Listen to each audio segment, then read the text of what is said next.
તો સુરત શહેરમાં વહેલી સવારના સમયે મુસાફરોને નિશાન બનાવતી રિક્ષા ચોરીની ઘટનાઓને લઈ કાપોદ્રા પોલીસે કડક કાર્યવાહી હાથ ધરી છે।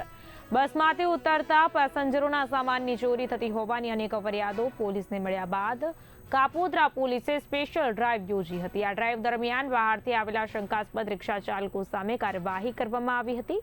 ફરિયાદોના આધારે પોલીસે શંકાસ્પદ રિક્ષાઓને ડિટેઇન કરી કુલ 20 જેટલી રિક્ષાઓ કબજે કરી હતી। ઉપરાંત જાહેરનામાનો ભંગ અને ક્ષમતાથી વધુ પેસેન્જરો બેસાડવાના ગુનાઓ પણ નોંધવામાં આવ્યા છે।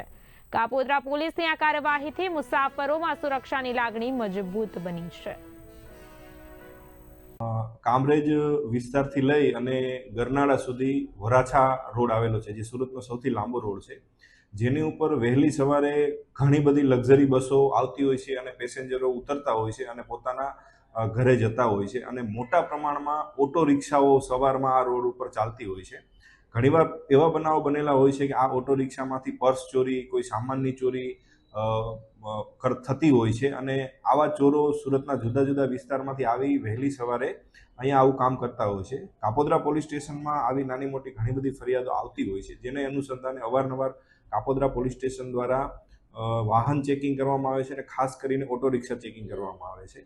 જેના અનુસંધાને આજે વહેલી સવારે 5 વાગ્યાથી લઈ અને અત્યાર સુધી એક મોટી ડ્રાઈવનું આયોજન કરવામાં આવેલું, જેમાં 2 PSIની અધ્યક્ષતામાં જુદી જુદી ટીમો બનાવી 20 પોલીસ કર્મચારી સાથે જુદા જુદા સ્થળે વાહન ચેકિંગ કરવામાં આવેલું અને શંકાસ્પદ રિક્ષાઓને ચેક કરી અને ટોટલ 25 રિક્ષાઓ ઉપર જુદી જુદી ધારાઓ હેઠળ ગુનાઓ દાખલ કરવામાં આવેલા છે, જેમાં જાહેરનામા ભંગના, વધારે પેસેન્જર બેસાડવાના આવા ગુનાઓ દાખલ કરવામાં આવેલા છે અને ટોટલ 20 માણસોની આમાં ધરપકડ કરવામાં આવી છે।